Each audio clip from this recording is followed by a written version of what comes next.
Assalamualaikum warahmatullahi wabarakatuh. Allahumma shalli ala sayyidina Muhammad wa ala ahli sayyidina Muhammad. Sekarang saya Muhammad bin Fatah. Nih 22130162 Kampus Unusia Jakarta Pusat semester 4. Yang terhormat Bu Setia Ningrum selaku dosen mata kuliah pembelajaran tugas ini. Saya akan menjelaskan tentang bab jenazah yang sudah diajarkan oleh Bu Setia Ningrum ketika saya masih tahap pembelajaran yang saya saya akan menjelaskan bab jenazah yang merana pada kelas SMP, SMA, kelas 11. Baik, saya akan menjelaskan tentang bab jenazah. Bab jenazah ketika saudara kita meninggal di dunia, maka hukumnya fardu kifayah bagi kita untuk menjalankan 4 hal. 1. Memandikan. Yang kedua, menghafani. Yang ketiga, mensolati. Yang keempat, memakamkan. Aturan memandikan jenazah: seperangkat peralatan yang harus kita dipersiapkan sebelum memandikan mayit adalah macam-macam. Sebelum kita memandikan mayit ada berbagai macam. Yang pertama daun kelor, selanjutnya ada sabun, ada sampo, kaos tangan, handuk, kapur barus, dan air bersih yang untuk mensucikan mayit. Kemudian mayit memandikan oleh seorang laki-laki jika mayit tersebut adalah laki-laki, oleh seorang perempuan jika mayit perempuan. Boleh lain jenis yang memandikan kalau memang adalah ikatan mahramnya. Dalam memandikan mayit, pertama-tama menghilangkan najis yang ada pada tubuh mayit. Setelah hilang, kemudian menyiramkan air secara merata dari atas sampai ke bawah pada anggota tubuh si mayit, termasuk adalah anggota yang harus dibasuh pada kemaluannya. Itu yang paling utama, ada dibasuh pada bagian kemaluannya. Kalau bagian wanita yang sudah tidak berawan, yang nampak saat duduk, dan bagian dalam alat kelamin laki-laki yang belum diikhtan atau dikuncup. Paham kan dikuncup? Pak, kuncup apaan, Pak? Ya, Sunat ya, Pak? Sunat, ya. Oh, bukan. Itu dijeda Gus. Bab etika memandikan mayit. Etika memandikan mayit terbagi menjadi 7. 7. Iya, Satu Pak. adalah haram melihat aurat mayit. Haram untuk bagi laki-laki yang melihat perempuan atau sebaliknya, kecuali untuk kesempurnaan memandikan mayit, seperti halnya memastikan bahwa air yang disiramkan sudah merata. Itu bagian 1. Bagian 2 adalah mayit dibaringkan dan diletakkan di tempat yang agak tinggi. Jadi mayit itu harus diletakkan bagian yang begitu tinggi dan tidak sejajar dengan kita. Seperti di atas dipan. Tuh. Dipan atau dipangku oleh 3 orang dengan posisi kepala yang lebih tinggi. Hal ini untuk mencegah mayit dari percikan air mandi. Bagian yang ketiga adalah mayit dimandikan dalam keadaan tertutup. Semua anggota tubuh tertutup dengan kain kafan. Bila tidak memungkinkan atau kesulitan, maka cukup dengan menutupi aurat saja dengan kain kafan. Bagian yang keempat, disunahkan menutup muka mayit mulai awal memandikan sampai selesai memandikan mayit. Bagian yang kelima adalah disunahkan menggunakan air dingin. tidak menggunakan air panas, tidak menggunakan air kotor. Cukup dengan air dingin, bersih dan suci. Kecuali air dingin adalah air es dari kutub selatan. Maka boleh memakai air hangat. Kecuali bagian kutub selatan tidak ada air hangat. Jadi tidak ada air tawar, jadi pakai air hangat. Yang keenam, menggunakan tempat air yang masih bersih dan besar dan diletakkan agak jauh dari si mayit. Jika tempat air itu terdekat dengan mayit, air kecepatan dengan air mayit ke bak, jadi air itu tidak suci dan tidak bisa untuk membersihkan si mayit. Air itu termasukkan air kotor karena kecepatan dari pemandian si mayit. Yang ketujuh adalah sunnah mewudukan atau mentayamumi mayit sebelum dimandikan. Bagian yang ketujuh ini saya tidak tahu, jadi saya belum ahli untuk memandikan mayit. Bapak ini. kok nggak tahu, Pak? Ya maaf, karena sunnah memudulukan atau mentayamumi mayit. Nih, masuk dalam merana niat mentayamumi mayit. Ini ada niatnya nih. Awal niatnya kalau kita bacakan nih. Saya bacakan nawaitu tayammuma listibahati sholati an hadal mayyiti atau hadhil mayyitati lillahi ta'ala. Artinya aku niat mentayamumi mayit ini guna diperbolehkan maslahat karena Allah Ta'ala, atau nawaitu tayammuma an tahtil kulfati hadal mayyiti, yang artinya aku niat mentayamumi dalam kucuran mayit ini karena Allah Ta'ala. Selanjutnya adalah aturan menghafani mayit. Tujuannya adalah menutupi seluruh bagian tubuh mayit guna menghormati mayit. Dalam hal ini ulama fuqaha memberi batasan tertentu sesuai jenis kelamin mayit. Jika perempuan harus wajib untuk menutupi mayit, menutupi tubuhnya, aurat.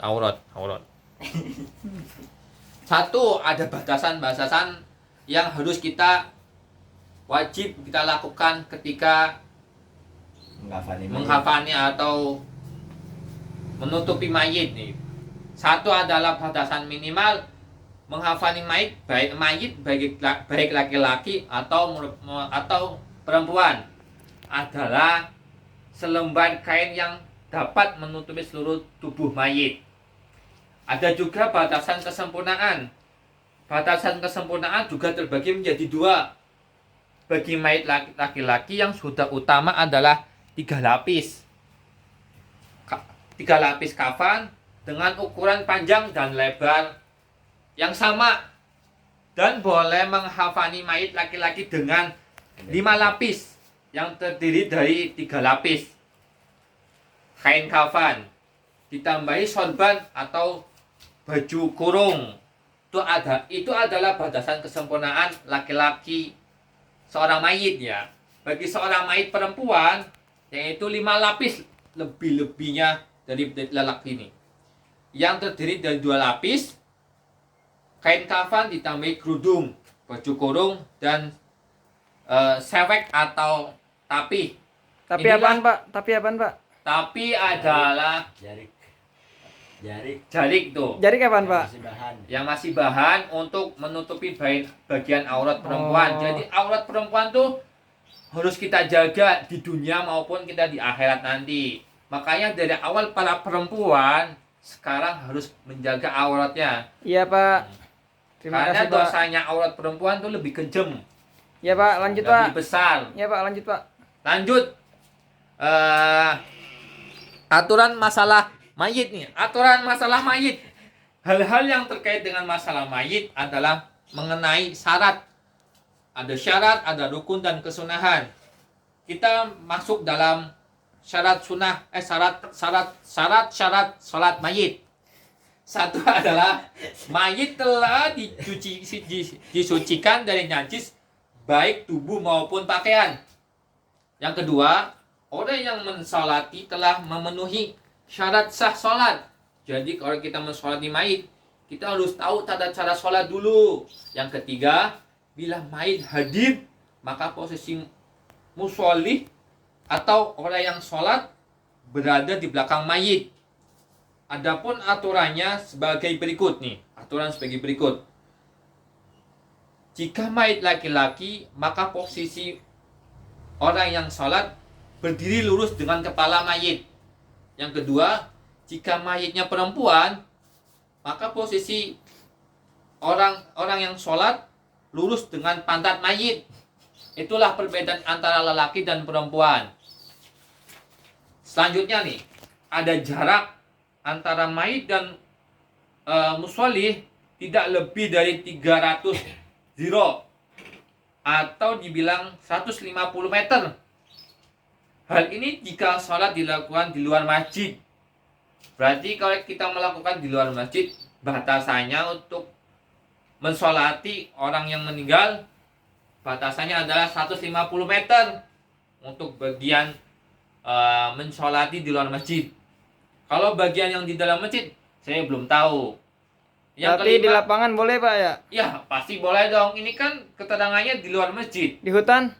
Di hutan pasti boleh. Jika luas hutan itu bisa menampung orang banyak. Kalau untuk di jalan boleh Pak? Oh, di jalan nggak boleh. Itu karena akses jalan untuk mobil, motor, dan truk dan bis. Jika kita sholat di jalan, siapa tahu kita juga ikut mati. Jadi nggak ada yang sholatin dong. Oh, makasih Pak. Lanjut Pak. Yang kelima adalah tidak ada penghalang antara mayit dan musolli. Jadi antara mayit dan musolli itu nggak boleh halang-halangan. Kayak kita mau main bola, jadi nggak ada halang-halangan gitu. Jadi Pak, kok jadi main bola Pak? Ya kan itu ya Ibarat ibarat kata lah, simulasi. Ya, gitu. baik Pak. Yang keenam lanjut nih, bila mayit hadir, maka musolli juga bila mayitnya hadir nih, maka musolli juga harus hadir di tempat tersebut. Itu nggak tahu nih kalau pembahasan yang ini nih. Saya juga kalau dihadir sama orang yang meninggal, saya langsung lari daripada langsung. Nih, masuk ke ranah rukun sholat mayit. Pertama, niat mensolati mayit perempuan nih. Niatnya mensolati mayit, usolli ala hadihil mayit tadi lillahi ta'ala. Aku niat mensolati mayit perempuan fardu kana wa ta'ala. Jika niat mensolati mayit laki-laki, usolli ala hadal mayyiti lillahi ta'ala. Perbedaan antara lelaki dan perempuan adalah di mayitati dan mayyiti. Pak, izin bertanya, kalau mayitnya anak-anak gimana Pak? Wah, kalau yang mayitnya lebih dari kalau mayitnya anak-anak, oh itu tergantung jenis kelamin. ranahnya juga sama. Kalau perempuan ya mayitati, kalau laki-laki, baik itu laki-laki mayiti gitu. Kalau mayitnya banyak? Kalau mayitnya lebih dari 1 atau 1000, kayak peristiwa Palestina kan pasti kan Ya betul Pak. yang meninggal banyak dong. Jadi niatnya usolli ala man hadara min amwati muslimina. Arti ini kalau dipakai bahasa kita sendiri, aku niat mensolati mayit muslim yang hadir pada hari itu gitu. Karena Allah Ta'ala lah. Baik Yang Pak. yang kedua nih, niat yang kedua, rukun sholat yang kedua adalah berdiri bagi yang mampu. Jika orang tua yang sudah tidak mampu tapi ingin untuk mensolati mayit, makalah boleh duduk. Ustadz, izin bertanya, kalau wanita boleh sholatkan mayit? Oh, Boleh. kalau sesama wanita, jika mayitnya wanita, yang imamnya, yang makmum, yang mensolati harus wanita. Nggak tahu sih. Nggak boleh. Itu ranah itu saya belum tahu. Maaf. Yang rukun sholat yang kedua adalah berdiri bagi yang mampu. Tadi sudah kan. Rukun sholat yang ketiga melakukan takbir sebanyak 4 kali, termasuk takbiratul ihram.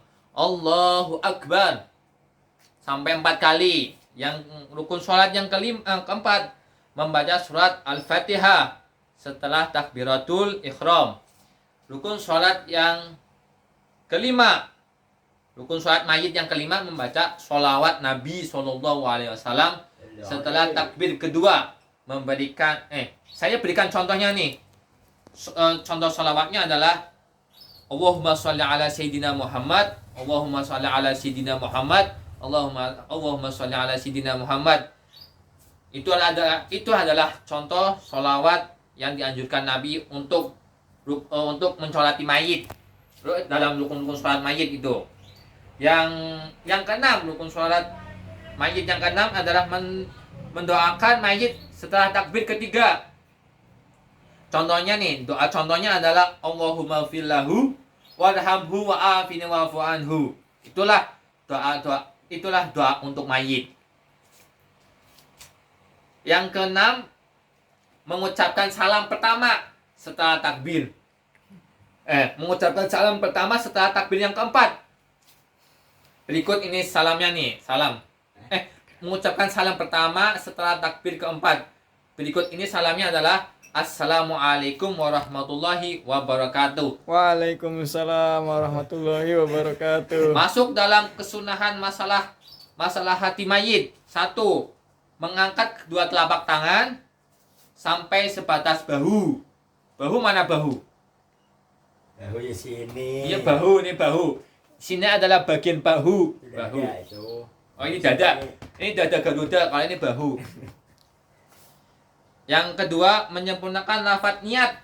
Niat itu ada bagian hati, bukan bagian otak, bukan bagian dengkul. Ya Pak. Kalau sini di dengkul. Pur tuh Pak, dengkul Pak. Nih, niatnya nih, niat dalam hati. Usolli ala hadal mayyidati.